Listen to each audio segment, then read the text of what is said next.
Welcome into episode 521 of the Skate Podcast. I am Brian DeFelice, joined by Scott McLaughlin.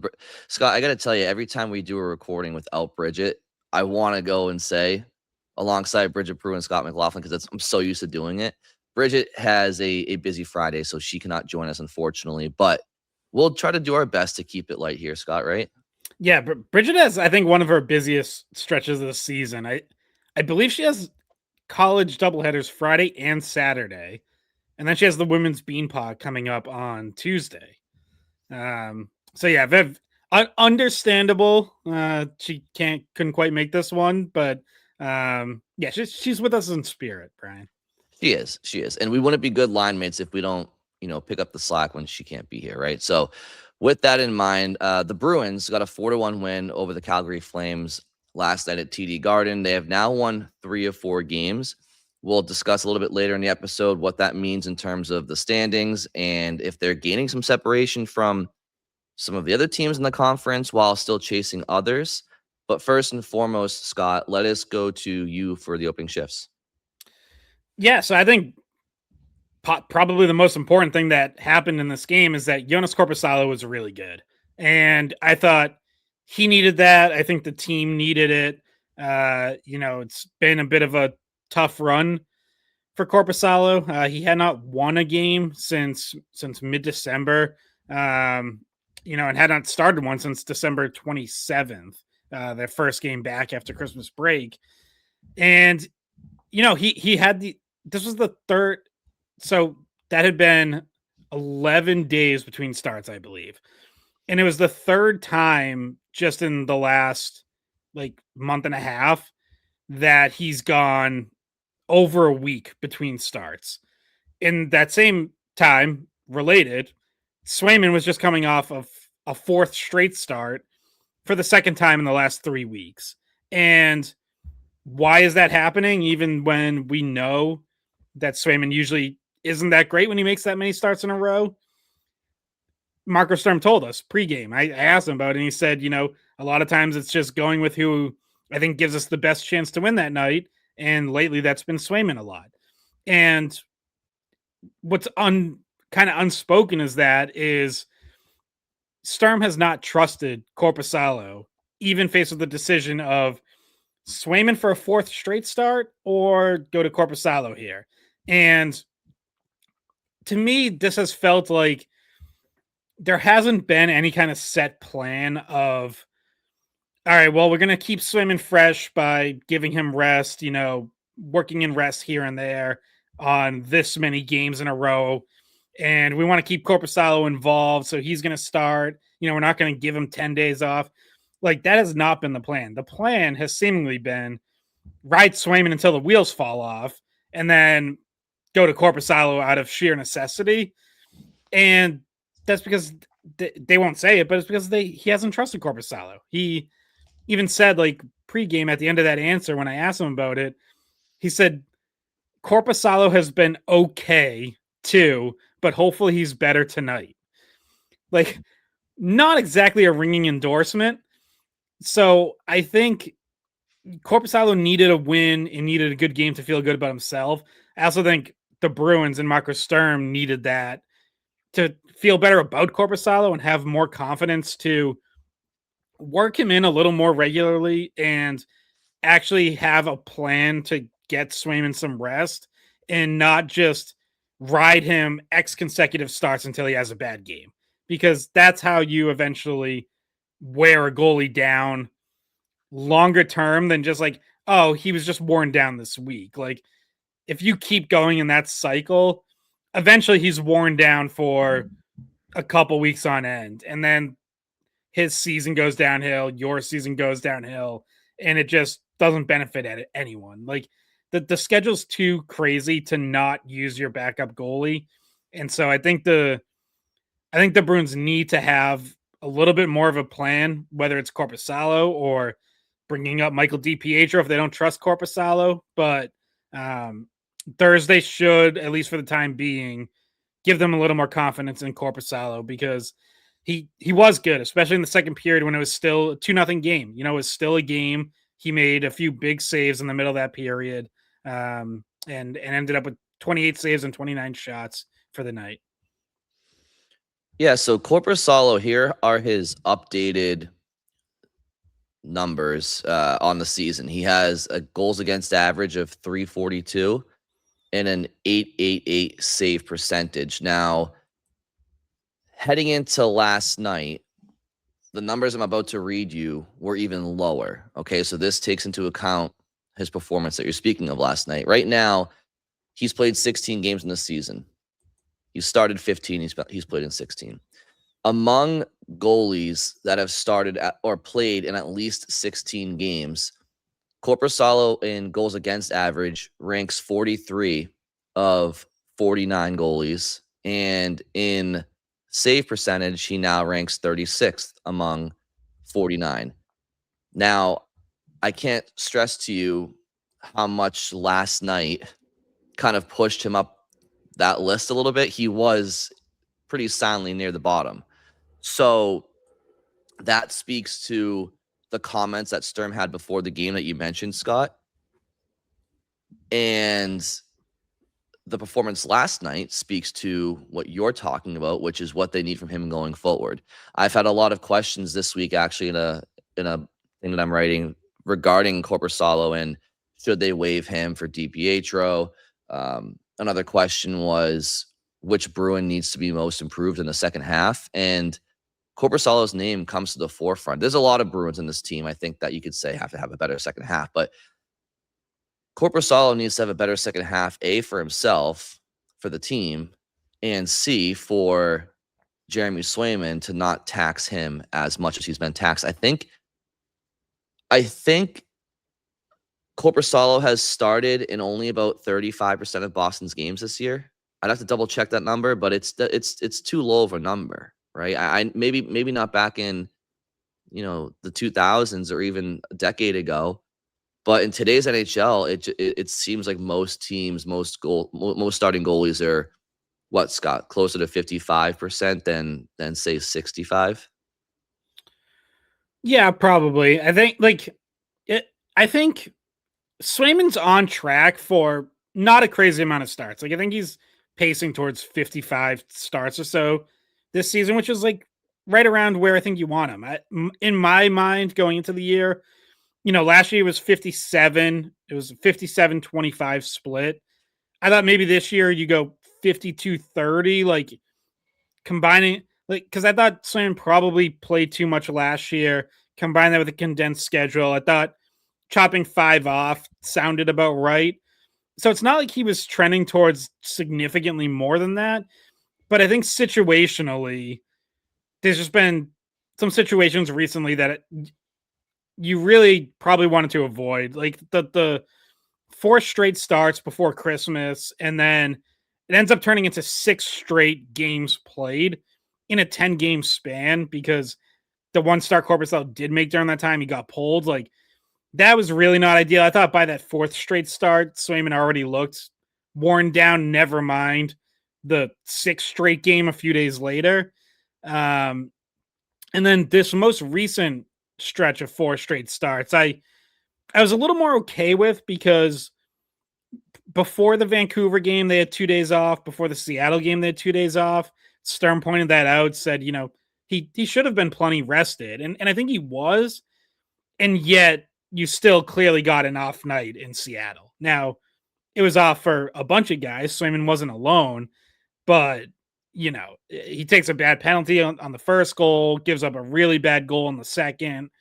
So it's like, even with the days off built in, that 4th straight start's kind of a little bit of that like bugaboo where it's like, I don't know, maybe just don't give him a 4th straight start. Like, maybe just stay away from that. Maybe just cap it off at 3. Yeah. Yeah. So, I mean, last night in particular, Korpisalo wasn't really tested that much in the first half of the game. I think you even said as much online, Scott, but he came up huge. I think he ended up with like 27 saves, give or take, but 28, 28. Yeah. But I thought the biggest stretch of the game for him, the most important stretch of the game for him, was around the midpoint of the second period, where the Bruins did build a 2-0 lead. And we'll break the game down as we get further into the episode. But the Bruins do build a 2-0 lead. And in the second period, in the middle of the frame, the Bruins got a little bit sloppy in their own end, and Korpisalo had to make 2 grade A chances, one on Coronado and one on, I want to say it was Joel Farabee, who was coming down the slot for a rebound. So he makes those 2 saves, and then a few minutes later, Mason Lohrei is able to get his second goal in as many games to make that a 3-0 lead. So in what could have been 2-1 is now 3-0. Yeah, there's a third save in that sequence too on Morgan Frost, right in the slot, where he kind of had to settle it, but still had a really good look, and Korpisalo flashed the glove. And he had a save with about 3 minutes left in the second, Scott, where I know you were at the Garden, so you may not have heard this, but I think Judd nearly came out of his seat. He gave his best Will Ferrell impression from Night at the Roxbury. I don't know if you heard this or saw me post it. Yeah, I think this was the Backlund chance. Korpisalo. And I was like, Emilio. Yeah, so Korpisalo was good. We'll get more into him later. Just quickly to get through my opening shift, and then we'll discuss the rest of the game. Morgan Geekie. Okay, he is goalless in his last 8 games, and I want to say he has scored goals in only 2 of his last 14. Now, we know how red hot he has been, how white hot he has been in terms of goal scoring since last December. And by that, I mean December of 2024. It was bound to happen that Morgan was going to have a tough stretch of games in terms of finding the back of the net. So I don't bring him up to really harp on the games that he hasn't scored in recently. In fact, not only was he due for it, I think it's unrealistic for everybody goes through goal droughts, including the best goal scorers in the world, of which Geekie has been included the last year, but historically hasn't been one of those guys. But it's more about what are you doing when you're not scoring, and I think that right now he seems like a player that is overthinking when he has the puck on his stick, and he's not playing with a lot of confidence. And I think it's a result of this recent goal scoring drought he's in. So I guess the moral of the story is goal scoring droughts happen, no problem.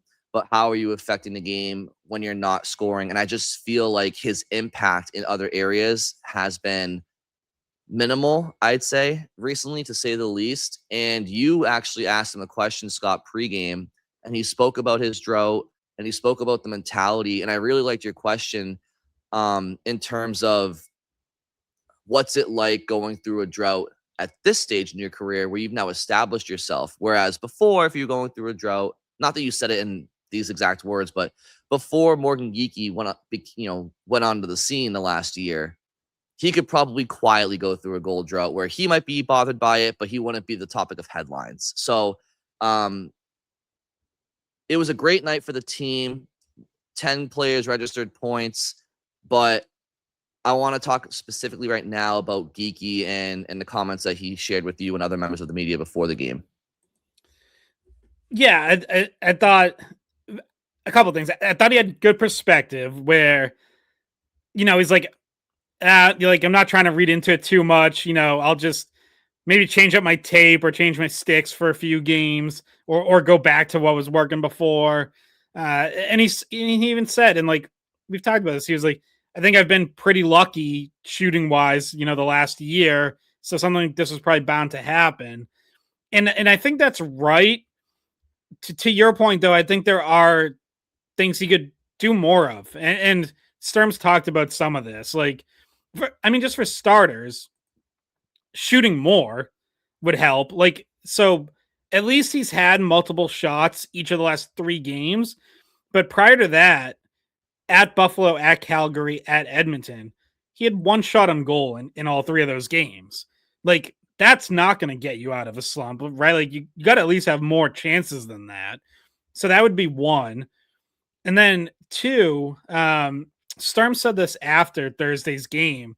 I think it was Fluta Shinzawa who asked him, like, how do you want to see Geekie impacting the game, even if he's not scoring?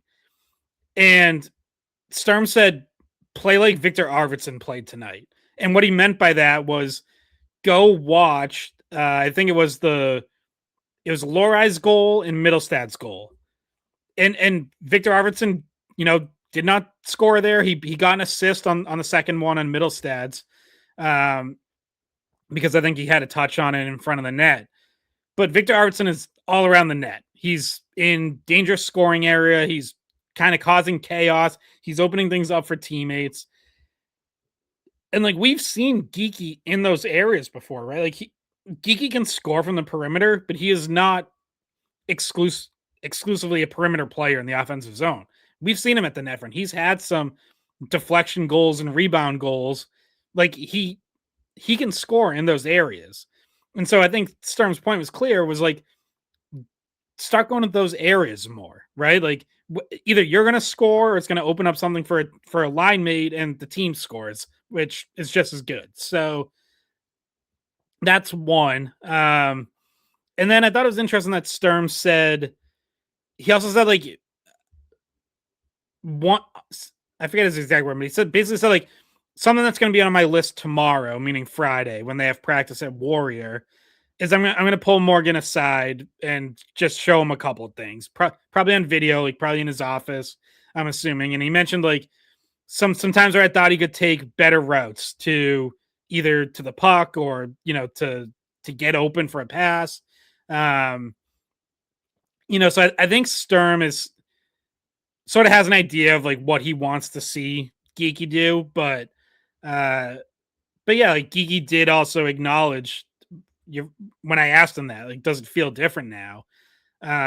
He talked about how, like, yeah, because I have a higher standard for myself now, and that is where he has gotten to, which is obviously a credit to just how far his game has come. But yeah, then it does also come with new pressures where that they're out on the road. I don't think he had to answer too many questions about this on the road. There weren't a lot of reporters on this trip. I think it might have just been Kevin Paul Dupont for part of it, other than like the team reporter. So, yeah, like now he comes home and it's, first morning skate. He's requested by the media and there's a huge big scrum waiting for him. And there's 5 questions about, going 7 games without a goal. And like, it wasn't antagonistic. Like, I don't think anyone was like attacking him or anything like that, but it is just a different world, because you're right. When he was a fourth liner, you go 8 games without a goal, no problem. Like no one cares. No one talks to you. No one asks you questions about it. Now, when you're Morgan Geekie, one of the top 5 goal scorers in the world, and you go 7-8 games without a goal, yeah, all of a sudden, like, big media scrum and 7 people want to ask you about it. Yeah, so it's obviously going to be something he'll have to snap out of by playing the right way, getting back to basics, and yeah, just it's not just hockey, not just football, basketball, baseball, just life in general. Like when you have confidence going, things tend to go your way, and you don't overthink things. And I think right now, I think he's just battling confidence. And I don't think it has anything to do with external media or anything other than his own internal expectations for himself. And yeah, you just like play like Victor Arvidsson, the key to everything. But honestly, the reason he says it is true. Arvidsson plays a very, blue collar, pesky game. It's not very flashy at all. And you just got to get your nose dirty. And I'm sure that once Geekie gets one going in for him, I think you'll start to see him play a little bit not looser in an irresponsible way, but just more free, like more confidence, more natural. And he even mentioned in that scrum, Scott, that he hit a couple of posts in recent games. If those fall, maybe the other way. The old Mighty Ducks line, 1/4 of an inch, Charlie, just 1/4 of an inch. But if those go in, maybe you see a different player the last few games, right? That's just how confidence works. Yeah, and I do think there were a couple times Thursday night where I thought you could see like a concerted effort from him to make an impact in other ways. Like he was in on the forecheck, was physical at times, which is something he it's something that even when he was scoring, I thought had gone away a little bit this season where, last year, like I think you saw that more from him. And even, the year before, where it's like, and I think we even had this conversation at times. It's like Morgan Geekie's not a power forward, like you're not gonna call him that, but he can make an impact on the forecheck. Like he can bring a bit of a physical element, like when he really wants to be engaged that way. And I did think that there were a couple times Thursday night where you saw him trying to do that, and like that is, I think you've even seen that from Pasternak before, where it's like that is a way to, okay, I'm not getting the chances I'm used to, that they're not going in, but like one way to just kind of make yourself feel involved and get yourself into the game, like go throw a couple hits, right? Like that's going to kind of ramp up the energy for anyone. Yeah, and forechecking isn't just about getting in there and being physical. It's about angling, right? I mean, if you go at a guy straight ahead at 100 miles an hour with the intention of putting him through the boards, maybe you do, but you're giving him an option to your left and your right for him to make a play. So if even if nothing else, just make sure you're getting to your spot and making the proper angles, and that's really how turnovers happen, because then hopefully you have support from your line mates, obviously F2 and whatnot. So yeah, again, the Bruins going to need him to snap out of it, because it's a very all year until the Bruins are unless the Bruins are mathematically eliminated from the playoffs, every game is a huge game. You're not going to win them all, but they have to win, as we've said multiple times now. You got to win 2/3 of your remaining games at least if you really want to be in the hunt, because the Bruins have won 3 or 4, but a lot of the teams that they're chasing, they've been winning too, right? Not every game, but for the teams are keeping pace with the way that they have to do. And we'll talk about how some other teams have maybe fallen off a bit, but the Bruins are going to need Morgan Geekie coming up here, because they have a game against the Rangers, which is a very winnable game. Okay, the Rangers have been struggling. Unfortunately for the Bruins, they're playing the Rangers in Boston and not Madison Square Garden, where the Rangers are 4-11-5 on the season, or something like that. And you know what? The Rangers came into Boston the day after Thanksgiving and kicked the Bruins' ass. So there's no game on the schedule for the Bruins this year. We look at that team and say that's an automatic win. But that's a game that if you're the Bruins, you have to win that game. And then you have Pittsburgh on Sunday at 5:00. Pittsburgh is a team that you're battling with for wild card positioning, and they've been playing good hockey for most of the season. And you got Detroit, who last time I checked, and maybe I'm mistaken here, but are they still pacing the Atlantic, or is that now Tampa Bay? It's actually technically on points percentage. Points percentage is Tampa. Points is Montreal and Detroit tied. Montreal with a game in hand. So really, for like all intents and purposes, just about a 3-way tie at the top between those three teams. And a team you're chasing, right? So it's a big game. And then beyond that, I just had their schedule up, so I must have clicked out of it. But I think I saw a rematch with Seattle. You owe them a receipt. You have the Blackhawks. That's a winnable game. So like if you're a Bruins team that's trying to make the playoffs, you should beat Chicago, right? If you want, these are games you have to have. And if they had a little bit more cushion in the standings, maybe you could have a little bit of leniency, but they don't have any cushion. So a guy like Geekie getting going is going to help them get points in these games. Yeah, and I think worth touching on too, as it relates to Geekie, some couple different line combos again for this game. So Geekie moved to let's call it the quote unquote third line for this game with Fraser Minton and Alex Steeves. Pasternak and Husnudinov up with Elias Lindholm, and then the second line of Middlestad, Zaka, Arvidsson still together. So, I mean, really what Sturm did was kind of went back to wing combos that he had, a couple that he has been using quite a bit recently. Pasternak and Husnudinov, Geekie and Steeves, but then flip the centers. So now Pasternak and Husnudinov go with Elias Lindholm, Geekie and Steeves with Fraser Minton, which Geekie and Minton is a combination that he really hasn't used at all this season. So kind of a first time for that. And I thought that line had some good chances, but more importantly, every other line scored. You got a lot of scoring from different places in this game. The first goal is Sean Kuraly off a nice setup from Tanner Jeannot. Charlie McAvoy with the secondary assist while hobbling off the ice down the tunnel. Don't see that one too often. He just blocked a shot and finished the shift, made a nice stretch pass up to Jeannot, and then hobbled his way off. McAvoy took a beating in this game. Three different times by my count, he blocked a shot and limped over to the bench. And fortunately, came out of it okay, and obviously finished the game, led the team in minutes. I will add he did go for an X-ray after the game, which obviously you hope that's just precautionary. Oftentimes it is, especially when a guy's able to finish the game. But something to keep an eye on. See if he's out there Friday at practice. But yeah, then second goal is Elias Lindholm off.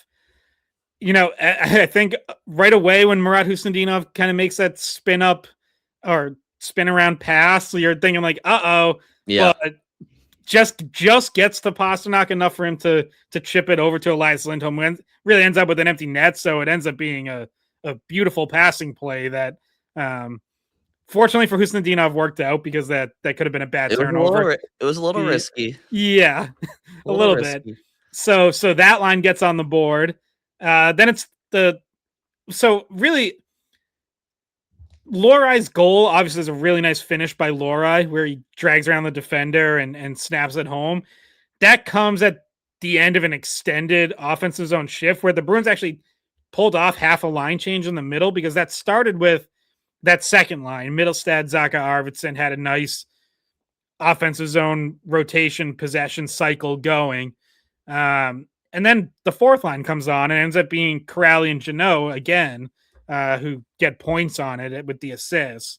So just nice rolling of the lines, keeping the puck in the zone.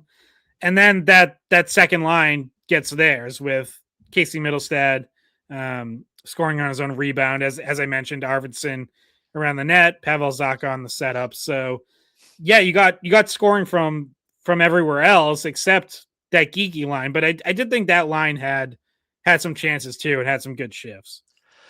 Yeah, and I think the Lindholm goal was probably the prettiest in terms of the passing play and whatnot. You just kind of touched on it.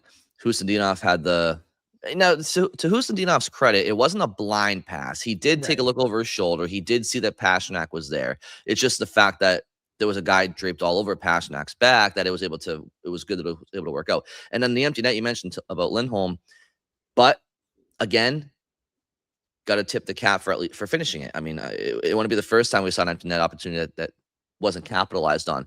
But the goal I liked the most was the first goal of the game for Boston. And here's why. I just feel like it was a 200-foot play. You track that play back to Tanner Jeannot giving Rasmus Andersson a what for on the right wing boards, who was coming down pinching, knocks their best defenseman on his ass. And then the puck goes to Pasternak, who, makes a bit of a risky play between the legs of a Calgary Flames person in his own zone. But David Pasternak is who he is. And sometimes that does work out, and he gives it to McAvoy. And this is where I really like the play is Tanner Jeannot, after making contact with Andersson, he doesn't just stay on his side of the ice in the neutral zone. He moves his feet. He gets open, gives McAvoy a passing lane. McAvoy hits Jeannot. Jeannot enters the zone, knows Kuraly's behind him, makes a smart play off the boards where it's not going to be a turnover because he knows his guy's there. But what I love that Kuraly did there was, as a left-handed shot, he didn't stay on the outside and make it easy for Wolf to angle off a shot from the wing, right? Like he got that pass from Jeannot and immediately cut to the middle. And when you cut to the middle ice, now you can beat the goalie up top in both directions, down low, or whatever. So I like that was a heads up play. It's a subtle play by Kuraly, but it was good intuition to take that and immediately cut to the middle. Because a lot of times players, you'd think that it's obvious, and it is the right play, but things happen fast and players don't always take that ice, especially, a fourth minder who's more defensive minded than offensive, right? So I like that play a lot. I like that goal a lot. And then the finish by Corrali was incredible. I mean, under the crossbar, it was a hell of a shot by Corrali. So I really like that goal. Yeah, I thought the Bruins a few times took that middle ice. Like Husnudinov had one that was similar where he cut to the middle. I think Wolf made a blocker save. Middlestad had a play where he was able to cut to the middle, which look, like obviously the Bruins deserve credit for. It's also a sign of Calgary just like straight up not playing defense a whole lot in this game. That middle ice was open so much. I thought, like bigger picture, like taking a step back, like the Flames looked like they were skating in slush out there, especially the first half of the game, like until they got those couple chances in the second period. They were moving in slow motion. They were coming off. They had just played the night before in Montreal. They lost that one as well. They've been a bad team on the road. They're not a great team in general. But obviously they just beat you last week up in Calgary. So to an early point you made, like, can't take anything for granted if you're the Bruins. But this was a game where you clearly had a team in a tough spot and needed to bury them. And the Bruins did, right? Like you get up, eventually get up 4-0 before you finally give up a goal. So that was good. Like they need a game like this because they just had one of these in Seattle where Seattle's on the second night of a back-to-back. And I didn't think Seattle looked especially great in that game, but the Bruins just threw the game away. Really just made it easy for Seattle. This was a game where they did not give Calgary anything, and in fact were the team to take advantage of a team that was in a tough spot and not playing good hockey. So that was encouraging to see. Like if they're gonna hang around, if they're gonna have any chance of being in this playoff race for another month or two, like you gotta capitalize on these chances when you see a team that can't find its game, gets off to a slow start, doesn't have its skating legs. Like you got to be able to bury them. Yeah, I mean, simply put, if you want to be a playoff team, if you're the Boston Bruins, you have to beat the 30th place team in the NHL on points percentage when they come into town on the second of a back-to-back. You got to win that game. So to their credit, they did, right? I don't mean to sound like I'm, angry about that, but it's like you have to do that. Otherwise, what are we talking about here? We're talking about a team that really should be focusing on getting that lottery pick. Now, I know there's Bruins fans out there that want that. But again, the Bruins and the players, the coaches, the management, they want to make the playoffs. So if you want to make the playoffs, you have to win those games, right? And interesting comment I heard from Marco Sturm. I think it was pregame. Now, I don't know if he is Honest Abe or if he is the world's best poker player, but he mentioned that he hasn't looked at the standings once all year. I don't know if I buy that, but yeah, that's I could buy. I'm not focused on it.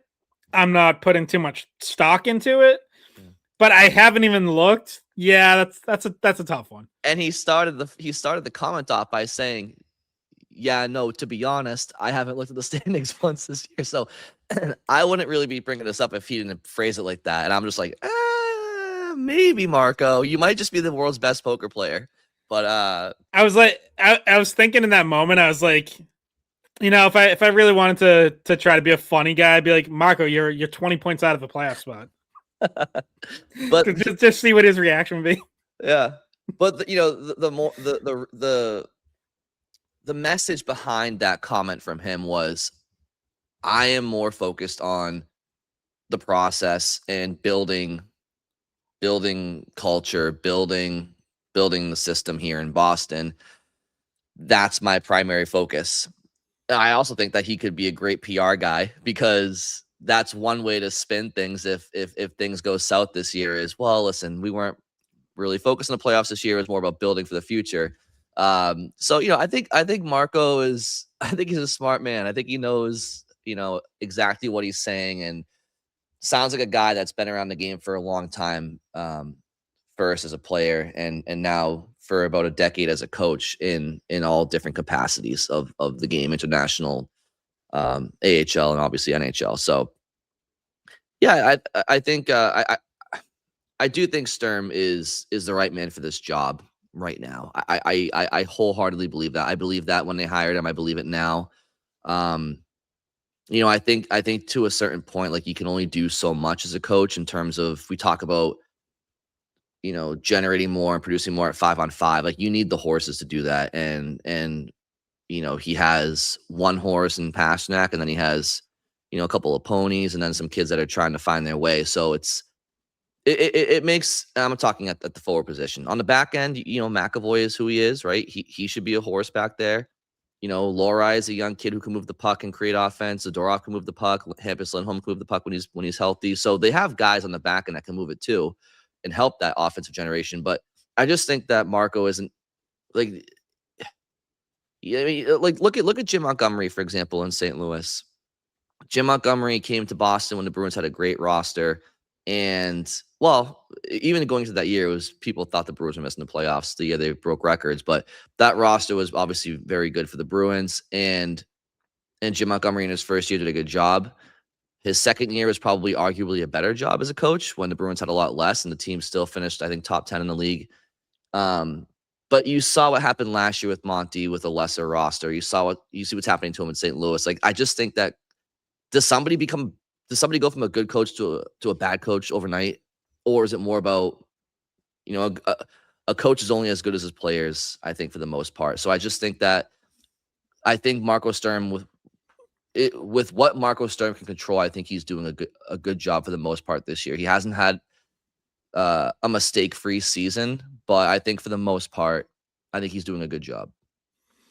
Yeah, and he was asked after the game, kind of like mid-season assessment, like, how do you feel about where the team is? Because obviously they're on the road when they actually hit the exact midway point of 41 games. So this was their first time back since then. And he said, I thought it was like well worded, where he didn't quite say like, I'm happy with where we are, but he said, I'm satisfied that, like, I think we know now what we have to do to be successful. And I think everyone understands that, which is like, and then he said, obviously there's been stretches we'd like to have back, most recently referencing that 6-game losing streak. But you hear that from players too, where it's like, I think everyone now knows how they have to play to win. And like, they've seen it work in a couple winning streaks, where they've played that way and they've had success. And so now it's a matter of like just doing it more consistently, because that's where it's fallen short. Is there's been these stretches where the defensive zone play falls apart. Penalties have obviously been an issue all year. The penalty killer slipped at times. Like, I think they know, like, that stuff can't happen, right? Like, they can't have their defensive structure break down. They can't have their penalty kill fall off. Those are just like non-negotiables for this team. So, yeah, he's been able to instill a style that I think guys at least believe, like, hey, if we can play this way consistently, we can win some games. And they're still trying to prove that they are capable of that, right? Because it hasn't been consistent enough overall. If we're, taking a step back and looking at the season as a whole, there has been too much inconsistency, and there's been 2 long losing streaks, which is the kind of thing that can sink a season, and they're trying to overcome that and pull themselves out of it and not have that sink their season. Yep, absolutely. Way too up and down for long stretches. I mean, you had a 6-game losing streak to start the year, then you won 8 of 9. You have a second 6-game losing streak before the calendar even flipped to 2021. So 2021. Hello, what are we, a decade ago? 2026. No, we're back in COVID times. No, God almighty.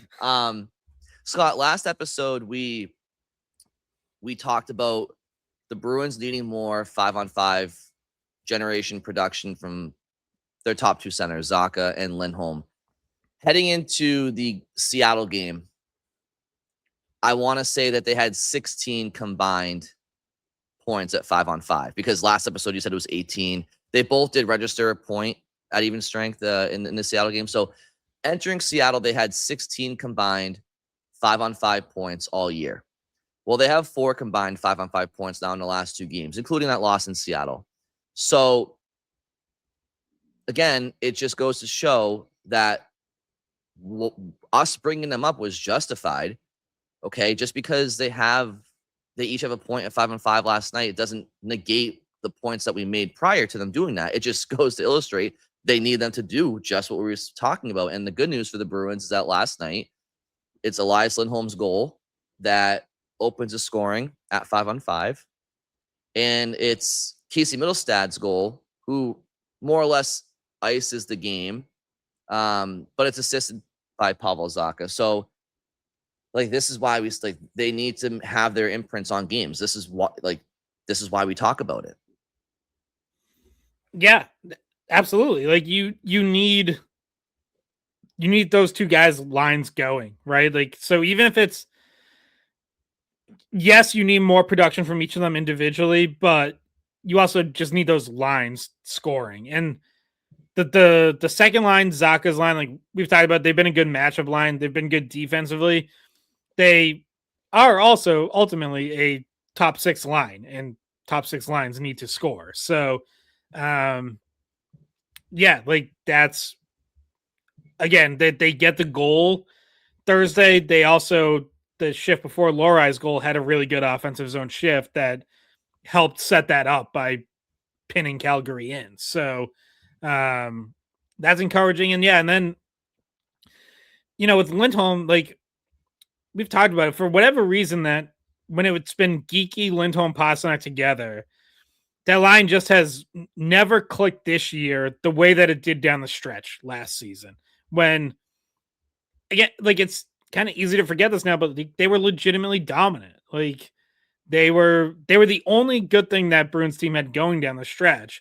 But whether it's the raw goal metrics or the analytics, like it was all really good, and they just haven't been able to find it this year. So you got to try some different combinations. So, you've seen Lindholm at times with Geekie and Steves. Now it's with Pastrnak and Hustendinov.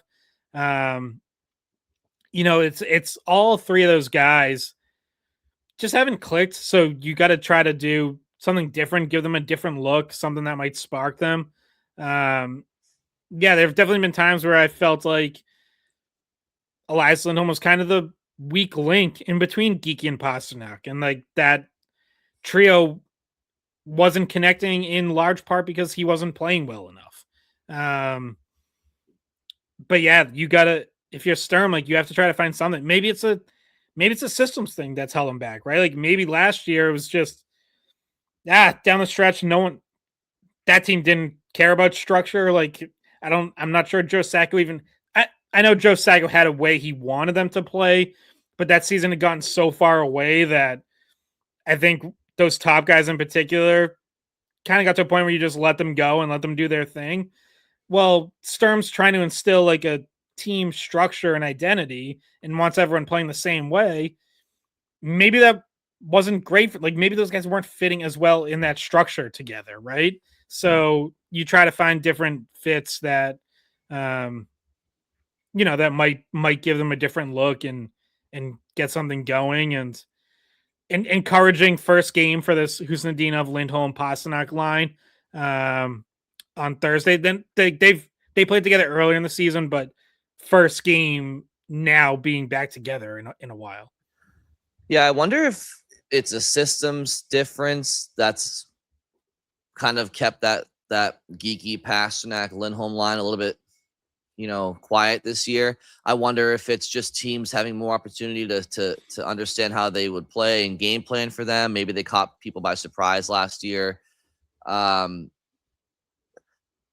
so much Pastrnak, Scott, but in terms of Geekie and Elias Lindholm, you think there's too much north-south in their game, not not enough east-west. Like, I feel like they just kind of, sometimes when you watch them, it feels like I'm watching a bubble hockey arcade game that you see at a hockey rink where like they're on the rods and like they only can go up and down the rod as opposed to being able to go east-west. Like I remember, and I don't want to compare them to the line of Bergeron, Pasternak, and Marchand because that's not fair. But the reason that Bergeron, Marchand, and Pasternak were so good was there's a lot of reasons. You had an all-world two-way centerman in Bergeron, and you had one of the best left wings in hockey in Marchand and one of the best right wings in hockey in Pasternak. But while they had great chemistry, they moved without the puck so well, and they were all over the place, especially in the offensive zone, but in transition as well. Like they were always filling lanes and supporting. And I'm not saying that Geekie and Lindholm don't fill lanes and don't support. I just wonder if they're doing it in too predictable of a manner. Now, maybe it's systems, maybe it's the players. I don't know the answer to that because I'm not in the room. But do you think that they lack east-west to their game?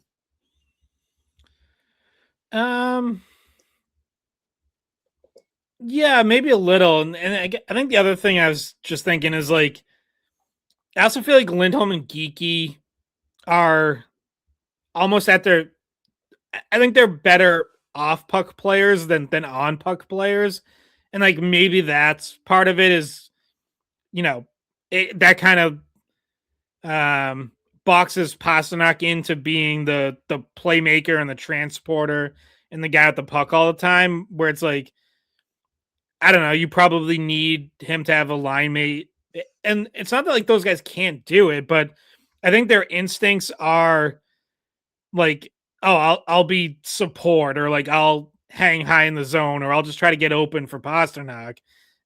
And it's like, well, maybe you need someone else who's more on top of the puck and aggressive and making plays and able to take some of that responsibility away from Pasternak, and maybe free Pasternak up a little bit, where it's like he doesn't always have to be the guy that everything runs through. Like David Pasternak is also great off the puck, and maybe it's maybe you want to get him more opportunities where he can be the guy looking for that soft spot to get open. And I kind of think that wasn't really happening when it was Geekie and Lindholm either, where it's like, I don't know, I just think there were times where it felt too deferential to like, well, Pasternak will do all the setting up and we just got to try to get open. Yeah, what were their line combinations, Scott, for a lot of their when they won 8 of 9, I want to say back in like was it November into December? Right before McAvoy's facial injury. I know guys were still coming back from injuries. Like I feel like Casey Middlestat was still out, or maybe Elias Lindholm just got back. But when they were playing some of their best hockey this year, I'm trying to remember what those line combinations were. I feel like it was like Husnudinov and Geekie and Pasternak, maybe, or I don't remember. But they've had success with Husnudinov with Pasternak a lot. Yeah, because I think I believe the Montreal game in particular, I think Elias Lindholm was out. I think that's when he was hurt. And yeah, I believe the combination for that game was Geekie, Husnudinov, Pasternak. Because I remember writing around that time, like the whole Husnudinov 1C story and how like amazingly it was actually kind of working. Yeah. I just feel like they have found success when he's been with Pasternak in some capacity. So, yeah. Anyway, so I wanted to jump before we sign out, Scott. I wanted to jump over to Mason Lohrei because you mentioned his goal. It was a very, very silky goal, very pretty goal, and he's tried that move a lot this year, and it hasn't really gone in until last night. But the fact that he can do that is obviously an encouraging sign. He has, with 2 goals in his last 2 games, he has now matched his season's goal total in just his last 2 games. Now he has up to 4 goals on the year, and he has, he's got 4 goals, 14 assists, 18 points, and 39 games played. So he's just under a half a point per game, guys, a defenseman right now. I think generally speaking, if the Bruins want to live with some of the defensive lapses that Lohrei has, mental errors, physical errors, he has to be honestly, he's got to be at least a half a point per game guy, probably or better. Um, he's an interesting player, Scott, because last game against Seattle, I actually liked his game a lot. And prior to the turnover he had behind the net that led to a Seattle goal, I mentioned to you and Bridget last episode off air, but I was about to tweet out like really, really strong game from Lohrei defensively. And now I think you brought up maybe a blunder he had as well outside of that turnover that I missed. But the point I'm trying to make is Mason can have games where he plays pretty sound defensively for 99.9% of it. But then he has that one play and he's vulnerable to that one turnover. And it's annoying because you see what he's capable of doing, even defensively. Like he's had good defensive games, but then he has a shit turnover. And it's like, well, if you just eliminate that, could have, should have, would have's are unfortunately not going to get things done for him. Anyway, I thought he was good against Calgary. I thought he showed some spunk. Blake Coleman's a strong individual. He's a tough character. He's always a blue collar player. Wrestles him to the ground. You like to see that moxie from Lohrei there. Obviously, he gets the goal, so that's nice too. So the offensive potential we know is there for Lohrei. We've all known that this whole time. I do see in the right role. I see the defensive potential too if he can just mitigate the costly turnovers. Yeah, and that's the problem is, we're still talking about mitigating them, but I do agree, like in general, and Sturm said this after the game, like ever since he got healthy scratched for, what was it, 5 straight games? Yeah. And came back from that. Sturm said like we see him trying to be better defensively. Yeah. And I think like that's what you can live with. Is like as long as he's trying and making an effort and like wants to get better, you can work with that. Now, I don't think he's ever going to be great defensively. I just don't think that's who he is as a player or can be as a player. But you're right. Like, can you cut down on 40% of the defensive mistakes you used to, right? Like, you just got to make progress. And I think there has been progress. It's still really frustrating at times. And that lost battle and turnover in the Seattle game, like, that's still inexcusable. Like that still shouldn't happen at all. But with Lohrei, you're probably gonna have to live with that happening every now and then. So yeah, you're right. Like if he's contributing enough in other areas, you can live with that in a third line sheltered role. I think right now it's like that's what you're aiming for. Like I know bigger picture, like right, like there were dreams of Lohrei being a top pairing guy, a top 4 guy, and maybe that still happens somewhere down the road. It's not happening right now. So live with what you have now, which is like, can we get this guy to be a good third pairing guy that we kind of keep him in a sheltered role, keep him, more around 15, 16 minutes than 20. Give him the chance to get involved offensively. Don't put him out there for a bunch of defensive zone draws, and hope he keeps his head above water and is a plus in that situation. Like that's good enough for now. Like you'll take that for now. And I guess to that point, last 12 games, and I know plus minus isn't everything, but he's only been a minus once in his last 12. So like if we're talking about is he like actively hurting you, putting goals on the board for the opponent? That's not happening as much as it had been. Yeah, and when I mention defensive potential, I don't mean he's going to be a defensive defenseman. I mean, like there's a huge middle ground between being an effective defensive defenseman and a defensive liability, right? Can you be a half a point per game defenseman? Let's call it that. Maybe even a little bit better at some point, but let's just call it that because I think half a point is probably his ceiling, maybe. Can you be that and just not be a defensive liability? Can you just be you know what I mean? And which is the point you're making. It's kind of how he's been the last dozen games, more or less. So, can you be that guy? And that's something that they're gonna have to figure out, or he'll have to figure out. But I think the last few games, again, outside of that Seattle turnover, have been encouraging. I think he's been okay. He's been decent defensively. So that was really my only thoughts on the game. Scott, do you have any final takeaways before we sign out? I don't think so. Well, you know what? Quickly, we'll just note Henry Jokiharju +3. While we're talking plus minus, I thought, again, I think that this is the kind of game where it's like everyone can come out of it feeling good about themselves, but that Zadorov Jokiharju pairing was good. Jokiharju had a pretty good game. So I'm sure like his second game back from injury, that's got to feel pretty good. The Bruins need him, whether it's Jokiharju, Lohrei, Peak, like until Hampus Lindholm comes back, which could be as early as Sunday. No official word yet, but that's when he could be activated off IR. Like you need other guys to step up. So I think everyone on the back end, McAvoy-Aspero pairing has been working. Really, like again, it keeps sounding like a joke, but it's like every pairing they've put Aspero on seems to work. So that's definitely been good to see.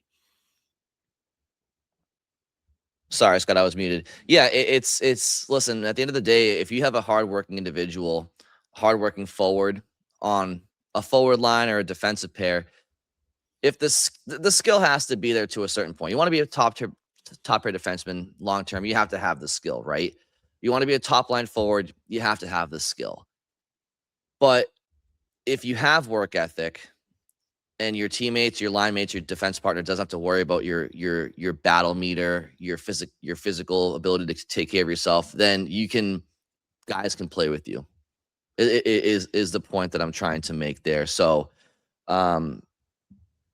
if Jonathan Aspero's effort wasn't what it is, his skill wouldn't be good enough to be in that situation, but it is. And effort is absolutely a skill and an attribute. So he's been good. And again, yeah, if we want to talk about storylines that we can take away from the season, regardless if the Bruins make the playoffs or not, I think Jonathan Aspero being a defenseman for this team going forward, I think it should be on. I think it should be on the table. I know he's got a contract expiring here, but I don't think he's going to cost you much.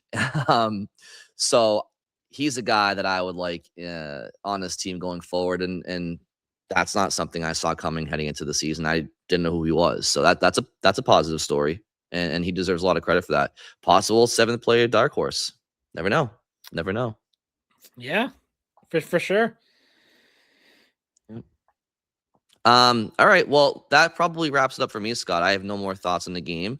And we have some, like I said, some key games this weekend coming up. So you have the Rangers, you have Pittsburgh, and then you got Detroit next week, and then the month gets tough. I know I mentioned earlier you have Seattle and Chicago, and those games, those are winnable games, we'll call them. I'm not going to say they should win because this Bruins team, but they're winnable games. After that, you have Dallas. Dallas is not going to be an easy game for this Bruins team in Dallas, no less. Then you got Vegas for the second time this year. Then you got Montreal, right? You got Tampa Bay and Florida right before the Olympic break. So, the Bruins got to do some work here. This is a big stretch of games. We're going to say it a lot. Every game is big for the Bruins, but these games are not going to be easy. So I would say if you can take advantage of some weaker opponents, not that the Bruins aren't, weak themselves at times, but if you can take advantage of New York, if you can take advantage of Chicago, Seattle, who just beat you 7-4, right? But The NHL is funny, Scott. Sometimes you lose the games you're supposed to win, and you win the games you're supposed to lose. So I don't know. Maybe they beat Dallas and Vegas, and what do I know? But it's they're not the betting favorites going in. I can say that. No, that they've surprised us though, right? Like they snapped one losing streak by beating Colorado, and they snapped another by winning in Edmonton. So yep. Yeah. By the way, good weird start times this weekend, but ultimately good for the viewing experience. Saturday, 1:00, lead right into playoff football. After that, Sunday, 5:00, lead right into the Patriots game Sunday night. So that's great. Yeah, I'm not. I don't know about you. I don't know about the listeners, but I am just. Well, I'll be at Saturday's games. Sunday, I actually have to work from home because I have to help out with Patriots stuff too. But yeah, I'm planning to just be parked in front of a TV basically all weekend. I'm not going anywhere. Yeah. My schedule actually is busy this weekend, so I'm gonna have to find some time. Unfortunately, because it is a great weekend for sports, but that's okay. All right, Scott. Well, you're good. I'm good. I am good. Thank you all very much for listening. As Scott just mentioned, enjoy all those games: Bruins, Patriots, NFL football. Tynan Lawrence debut at BU probably this weekend. Yep. Actually, Scott, I was looking at tickets to February 28th. BU's playing BC at Conti Forum. I was looking at tickets. Surprisingly, I thought they'd be relatively affordable because it's a month and a half away. Man, those tickets are not cheap.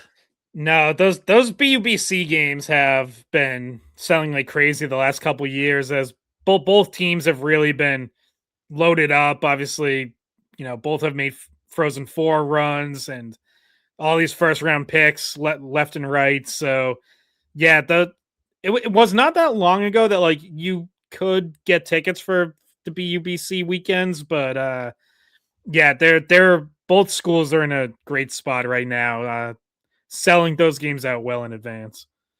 Do you have tickets to that game, or are the Bruins playing that night? I believe I will be going as media to both of those. They also play. They could potentially play 4 times in a month because they also play, I think, January 31st, which is like the Friday right before the Bruins Stadium Series game. So I will already be down in Florida, so I'm gonna miss that one. But then they could play in the Beanpot Final, second Monday of February, and then they have that series you're referencing at the end of February, and then they could potentially play in the Hockey East tournament a couple weeks later. So this could be a really fun run of BUBC games. Yeah, it will be. It will be. And yeah, I was looking not to get too far ahead of the cart here, but just looking at the Tankathon recently and the prospect rankings. Toronto's playing good hockey right now. I'm getting less and less optimistic that pick will be a top 15 pick for the Bruins, but it could be. But there's a good chance that the Bruins get 2 picks in the top 17, 18 picks in this draft. And if they can get at least one in the top 10 and another one somewhere in the mid-teens, like you're going to get 2 fucking great players in this draft too. Like it's just, man. Anyway, you bring up Lawrence and obviously one other quick college note, well, Bruins related note, but I mentioned this on Twitter. So Will Moore, Bruins second round pick this past summer, freshman at BC, his rights got traded in the OHL yesterday, and I know like right away people were like, does that mean he's leaving BC? He's not. From what I've heard, he's not going anywhere. He's staying at BC. This was players' CHL rights get traded sometimes just as like, sometimes it can just be one team knows like, oh, he's never going to play for us. Another team hopes like, hey, maybe he changes his mind if we get him, type of thing. So that was not any indication of him changing any plans. Will Moore it's still at BC. Good to know, Scott. Good to know. All right. Well, then maybe I'll see you at BCBU in February, late February, because I didn't pull the trigger on those seats yet, but I definitely want to. But anyway, that's our college hockey corner. Thank you all very much for listening. Have a great weekend, and we'll talk to you on Monday. Hey guys, thanks for watching the Skate Podcast. If you want to see more of our videos, visit our playlist. Not in front of a screen? You can listen to us on Spotify, Apple Podcasts, or wherever you get your podcasts. Don't forget to follow us on social media. And if you enjoyed this video, please don't forget to give us a thumbs up, subscribe to our channel, and leave a comment.